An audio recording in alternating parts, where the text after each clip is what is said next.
எல்லாம் நமக்கு எளிதாக இருக்காது, எளிதாக இருக்கவும் கூடாது. கடினமான பயிற்சிகள் தான் நம்மை சிறந்தவர்களாக மாற்றும்.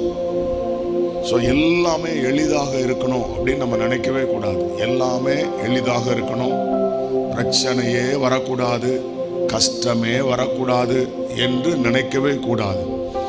எல்லா சூழ்நிலைகளிலும் பயிற்றுவிக்கப்படணும். எல்லா சூழ்நிலைகளிலும். ஒரு இராணுவ வீரன் இப்படி சொல்லுகிறார்: என்னால் மலைப்பகுதியிலும் யுத்தம் பண்ண முடியும், பாலைவனத்திலும் யுத்தம் பண்ண முடியும், தன் தரையிலும் என்னால் யுத்தம் பண்ண முடியும்.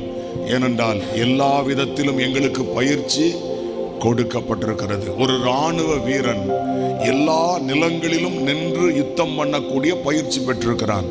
அதே மாதிரிதான் ஒரு தேவனுடைய பிள்ளை எந்த சூழ்நிலையிலும் நின்று தாக்கு பிடிக்கிற பயிற்சிகளை கர்த்தர் நமக்கு தருகிறார்.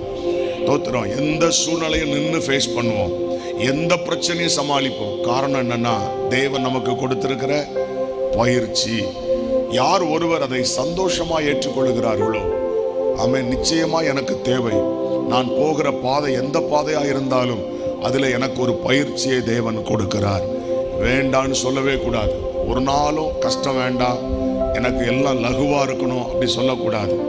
நமக்கு கொடுக்கப்படுகிற ட்ரைனிங் தான் நமக்கு வரக்கூடிய பிரச்சனைகளை ஃபேஸ் பண்ணக்கூடிய வலிமையை நமக்கு தரும்.